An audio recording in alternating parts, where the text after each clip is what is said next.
고린도전서 15장.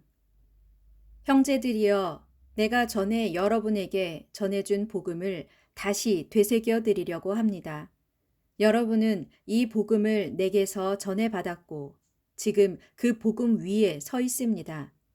내가 여러분에게 전한 말씀을 여러분이 헛되이 믿지 않고 굳게 잡고 있다면 여러분은 그 복음에 의해 구원을 받을 것입니다. 나는 내가 전해받은 가장 중요한 것들을 여러분에게 그대로 전했습니다.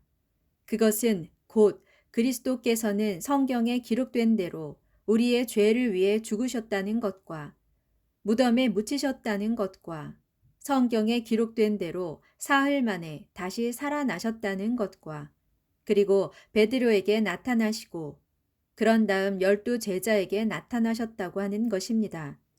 그 후에 그리스도께서는 500명이 넘는 형제들에게 동시에 나타나셨는데 그들 가운데 일부는 죽었지만 대부분은 아직도 살아 있습니다. 또 그 후에 그리스도께서는 주의 동생 야고보에게 나타나시고 그 다음에 다른 모든 사도들에게 나타나셨습니다. 그리고 맨 마지막으로 달도 채우지 못하고 태어난 사람 같은 한참 부족한 나에게까지도 나타나셨습니다. 나는 모든 사도들 가운데 가장 보잘것없는 사람입니다.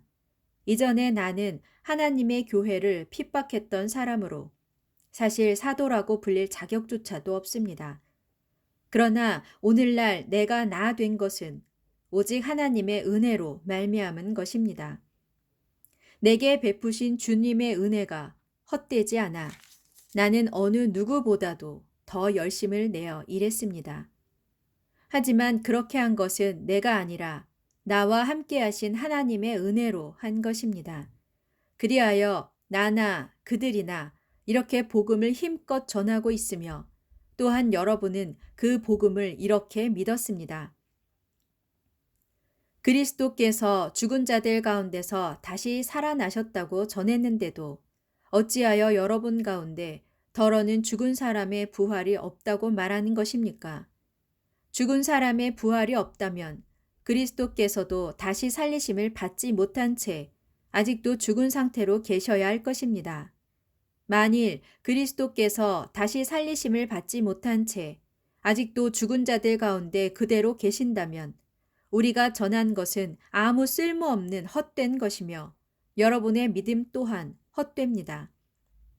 더 나아가 우리 모두 하나님의 거짓 증인인 것으로 드러나게 될 것입니다.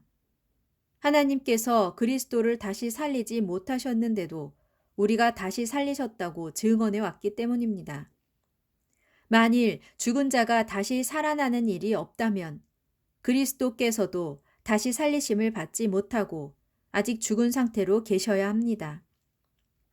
만일 그리스도께서 다시 살리심을 받지 못하셨다면 여러분의 믿음도 몽땅 헛된 것이고 여러분은 여전히 죄 가운데에 있게 됩니다. 그렇게 되면 이미 세상을 떠난 그리스도인들도 다 멸망해 버렸을 것입니다. 만일 그리스도 안에서 바라는 우리의 소망이 단지 이 세상의 삶만을 위한 것이라면 우리는 다른 모든 세상 사람들보다 가장 불쌍한 사람들일 것입니다. 그러나 절대로 그렇지 않습니다. 그리스도께서는 분명 죽으셨다가 다시 살아나셨습니다. 그리하여 모든 죽은 사람들의 첫 열매가 되셨습니다. 죽음이 한 사람으로 말미암아 세상에 들어왔듯이 이제 죽은 자의 부활도 다른 한 사람으로 말미암아 들어옵니다. 곧 한 사람 아담 안에서 모든 사람이 죽은 것 같이 이제 다른 한 사람 그리스도 안에서 모든 사람이 살게 될 것입니다. 하지만 죽은 자의 부활은 각각 순서대로 이루어질 것입니다. 가장 먼저는 모든 죽은 자들의 첫 열매이신 그리스도요. 그 다음은 그리스도께서 다시 오실 때 그분께 속한 사람들입니다. 그 후에 세상 종말이 임할 것인데 그때 그리스도께서는 지상의 모든 권력과 권세와 권능을 다 멸하신 후 그 나라를 아버지 하나님께 바치실 것입니다. 그러면 하나님께서 모든 원수를 그리스도의 발 아래 완전히 굴복시킬 때까지 그리스도께서는 왕으로서 다스리셔야 합니다. 그리고 맨 마지막으로 굴복시킬 원수는 죽음입니다. 성경에 보면 하나님께서 모든 것을 그리스도의 발 아래 굴복시키셨다라고 되어 있습니다. 그런데 여기에서 하나님께서 굴복시키신 모든 것에는 그 모든 것을 굴복시키신 하나님 자신은 포함되지 않은 것이 분명합니다. 그리하여 하나님께서 모든 것을 그리스도께 굴복시킨 그때에는 하나님의 아들이신 그리스도께서도 모든 것을 자기 발 아래 굴복시키신 하나님께 굴복하실 것입니다. 그래서 하나님께서는 정녕 모든 것의 주님이 되실 것입니다. 만일 부활이 없다면 어찌하여 사람들이 죽은 사람을 대신하여 세례를 받는 것입니까?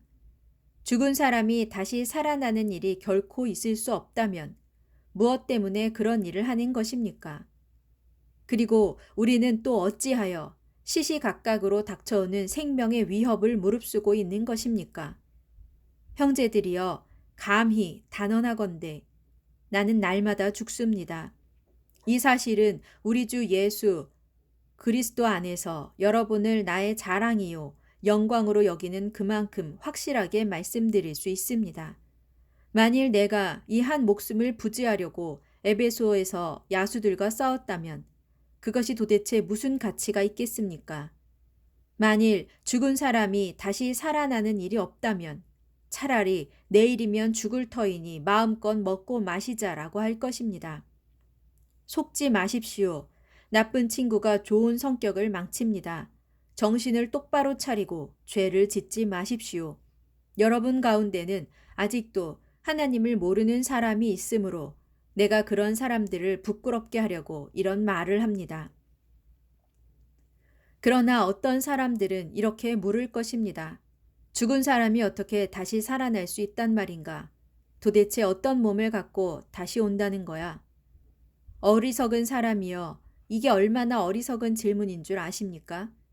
그대가 땅에 씨앗을 뿌릴 때 그 씨앗이 죽지 않으면 싹이 돋아나지 않습니다. 그대가 씨앗을 뿌릴 때는 장차 이루어질 몸을 심는 것이 아니라 단지 씨앗을 심는 것뿐입니다. 밀이라든가 다른 여러 종류의 곡식 씨앗이 있지 않습니까? 그러나 하나님께서는 원하시는 대로 그 씨앗에 합당한 몸을 주십니다. 그래서 각각 씨앗의 종류에 따라 각기 다른 고유한 몸을 받게 됩니다. 육체라고 해서 모든 육체가 다 같은 것이 아닙니다. 사람에게는 사람의 육체가 있고 동물들도 저마다 다른 육체가 있으며 새들과 물고기들도 저마다 다른 육체를 지니고 있습니다. 또 하늘에 속한 몸도 있고 땅에 속한 몸도 있습니다. 그래서 하늘에 속한 몸의 영광이 다르고 땅에 속한 몸의 영광이 서로 다릅니다. 태양에는 태양의 영광이 있고 달과 별에도 각기 다른 영광이 있습니다. 그리고 별들 하나하나에도 저마다 다른 영광이 있습니다. 죽은 사람의 부활도 이와 같습니다. 비록 썩어질 몸이 묻히지만 장차 썩지 않는 몸으로 다시 살아납니다. 비록 비천한 몸으로 묻히지만 장차 영광 가운데 다시 살아납니다. 연약한 몸으로 묻히지만 강건한 몸으로 다시 살아납니다. 자연적인 육체의 몸으로 묻히지만 영적인 신령한 몸으로 다시 살아납니다. 자연의 몸이 있으면 영적인 몸도 있습니다. 성경에 기록된 대로 첫 사람 아담은 살아있는 존재가 되었다라고 했지만 마지막 아담인 그리스도는 생명을 주시는 영이 되셨습니다. 그러나 영적인 것이 먼저 온 것이 아니라 자연적인 것이 먼저 왔고 그 후에 영적인 것이 옵니다. 첫 사람 아담은 땅에서 났으므로 흙에 속한 사람이지만 둘째 사람 그리스도는 하늘에서 오셨습니다.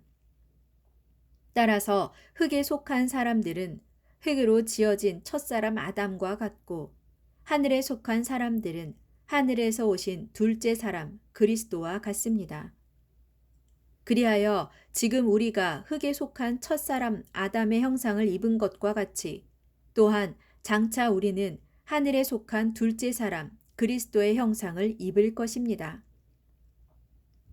형제들이여, 내가 분명히 말합니다. 살과 피로 이루어진 몸은 하나님의 나라를 상속받을 수 없고 썩어질 몸으로는 썩지 않을 것을 상속받을 수 없습니다. 보십시오. 내가 여러분에게 한 가지 비밀을 말씀드릴 테니 잘 들으십시오. 그것은 우리가 죽지 않고 다 변화될 것이라는 사실입니다. 마지막 날 재림의 나팔 소리가 울려 퍼질 때 눈 깜빡할 사이에 갑자기 그렇게 될 것입니다. 나팔 소리가 울려 퍼지면 죽은 사람들은 썩지 않을 몸으로 다시 살아나고 우리도 또한 모두 변화될 것입니다. 썩어질 몸은 영원히 썩지 않을 몸을 입어야 하고 죽어질 몸은 영원히 죽지 않을 몸을 입어야 하기 때문입니다. 썩어질 이 몸이 썩지 않을 몸을 입고 죽어질 이 몸이 죽지 않을 몸을 입을 그때에 비로소 성경에 기록된 말씀이 이루어질 것입니다. 보라, 죽음을 삼키고 승리를 얻었도다. 죽음아, 너의 승리가 어디에 있느냐? 죽음아, 너의 독침이 어디에 있느냐? 죽음의 독침은 죄요. 죄의 권세는 율법입니다. 그러나 여러분은 하나님께 감사를 드리십시오. 그분은 우리 주 예수 그리스도를 통하여 우리에게 승리를 주십니다. 나의 사랑하는 형제들이여, 그러므로 굳게 서서 흔들리지 말고 항상 주의 일에 더욱 힘쓰는 자들이 되십시오. 여러분이 아시는 대로 주 안에서 행하시는 여러분의 모든 수고가 결코 헛되지 않습니다.